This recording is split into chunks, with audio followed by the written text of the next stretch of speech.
Yeah. I really don't have anything to say. Okay.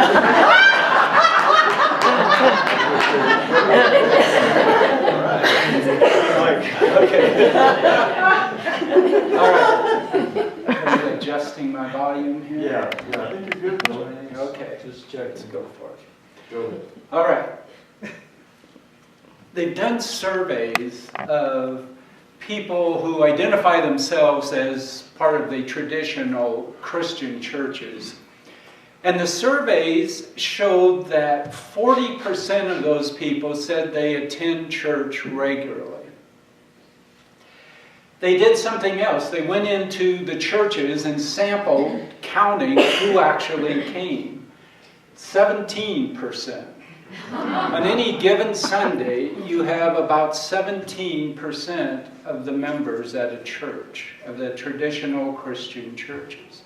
Less than 1 in 5. That's called the halo effect. People like to say they're doing the things that they think that are good.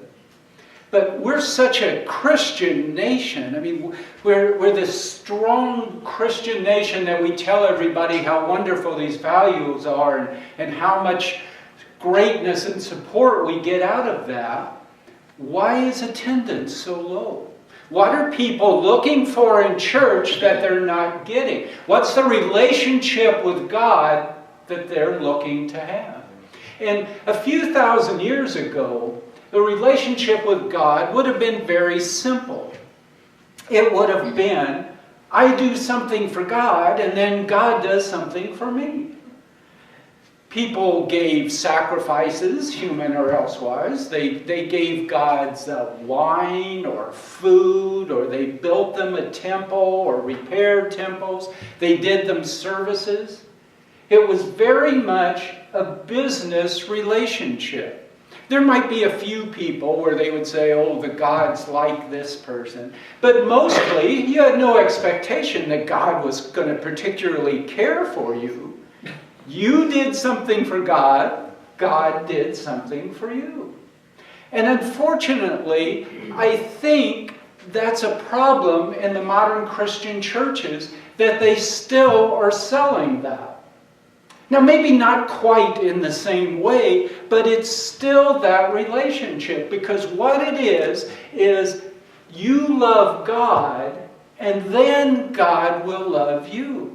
You have to first give your love to God to get this love. It's like God is a jealous lover. It's like, I really want to love you, but you have to love me first. Oh, and if you don't, I'm going to burn you in hell for eternity. Not probably the kind of relationship you're really looking for with someone. I think at PLC we have a much better understanding of this. As we've been talking about already, this God is love, and that what we want to do is be in harmony with the divine. And so I think we have the goal basically there. The question is, how do you get there? Now, the traditional way is meditation. Weeks, months, sometimes years of meditation. Of course, for Jesus, it was 40 days in the wilderness for meditating. For Buddha, it was 49 days under the tree. I don't know whether he took an extra 9 days. It's more comfortable under the tree than out in the wilderness. Not many of us can do that. Not many of us can just set our whole lives aside, or rather, we're not in a position, and go off, do nothing else but meditate for 40 days, 50 days, for 6 months, in order to get there. Now, does that mean it's not available to us? Does that mean the oneness concept, the oneness path, has only that one entrance, and if you don't take that, you are shut out? Well, of course not. We have no concept, we have no right to limit divine spirit to say there's only one entrance in. There's got to be other ways to get there. And one of those ways is something that we kind of put down a lot sometimes, which is logic. the rational mind. And of course there's a reason for that, because the rational mind can never understand the oneness, the divinity. That is not possible. But there is a way you can go about addressing problems, trying to solve problems. That way, we use it all the time, is we start with what we know. You start with what you know in order to get to what you want to know. Now, we'll never know the divine in this rational logic way, but can it be a way to get us there? You see, our minds, our rational thoughts, they're not like an appendix that you can just cut out and not need. Although I know a few people, I think, may have tried that attempt in logic. But it's there for a purpose. As Angie had said, God doesn't make errors. So we have this rational logic mind for a purpose. Now, part of that purpose is just to keep us alive. We've talked about that. We have to make the right decisions all the time in order just to live in this physical world. But does it have a greater purpose?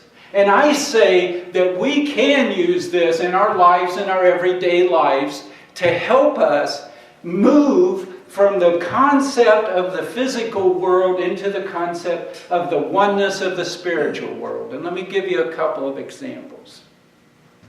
I've talked about this a little bit before. Scientists used to see reality, physical reality, as something very simple. It was either material, matter, particles, or it was energy, which is waves, just like sound waves or like ocean waves. And the two were very simple, and everything was either one or the other. And they showed that energy was waves. There were numerous experiments to show that. And then there was an experiment that Einstein, he didn't do it, but he looked at it. And he said, this shows that what we were calling energy is actually quanta, or little packets. In other words, it's particles. And they did some other experiments, and they said, well, this is right. How can this be? This shows that things that we were calling energy are actually particles. But we also know for a fact that they're also waves. And so scientists were going, well, obviously part of the time they're particles and part of their time they're waves. We just have to figure out what changes that. What is there in the environment that makes them change? Only they couldn't find anything except one single factor determined, are they a particle or a wave? And that one single factor is human consciousness. If we choose to measure it in a measurement that would show a particle, they are particles. If we choose to measure it in a way that would show a wave, they are waves. Nothing else in the environment affects that. A friend of mine, Jan, I've known him for years, John Carty, and I've talked about him before. He's a subatomic particle physicist at Oxford.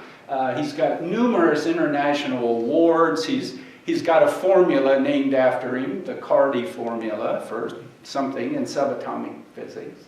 He told me one time one of the things he's working on is trying to get human consciousness out of this, because he wants it all to be a physical process. But he says, right now, the best science in the world says that it's affected by human consciousness.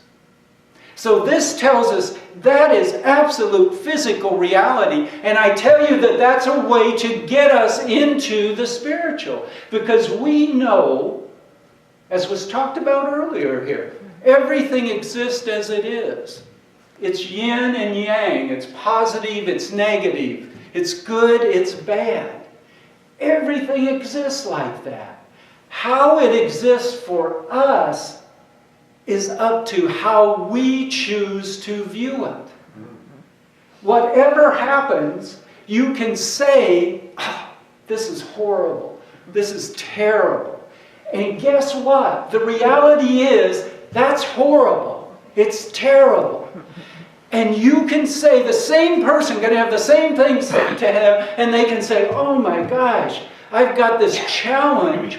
I'm going to create something good out of it. And that same event becomes something good. This is the reality of the world. This is the physical reality. Things are as we choose to see them, and that is the spiritual reality that leads us. Let me give you another sample. Dynamite. I didn't bring one with me.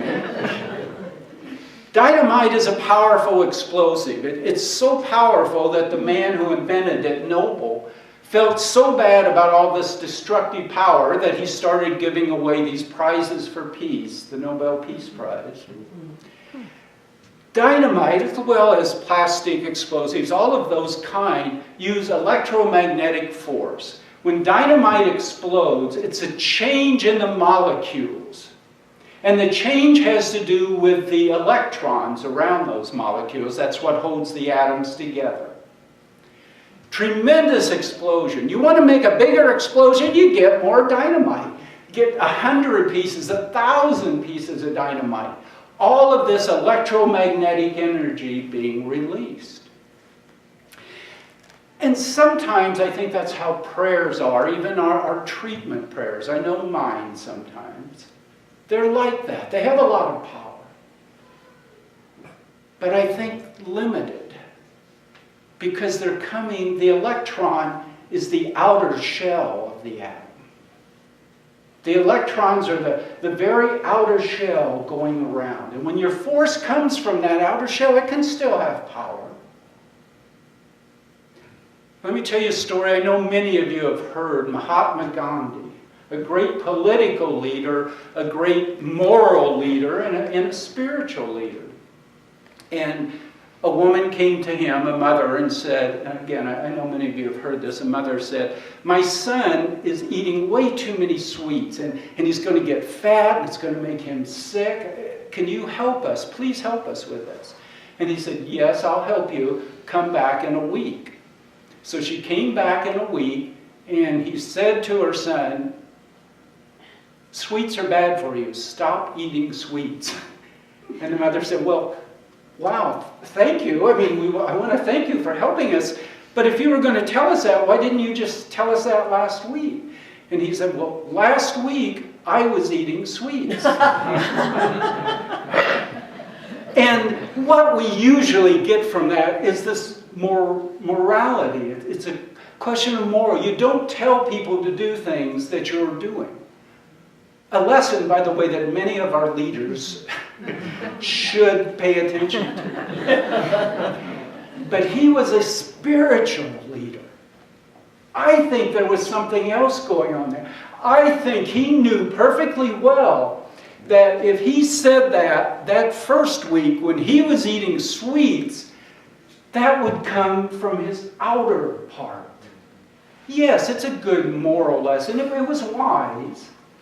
But if he waited until he wasn't eating sweets, until he was living the truth that he was going to present, then the power would be so much more. And that's what we need to look for. Linda brought this up the other couple weeks ago when she spoke.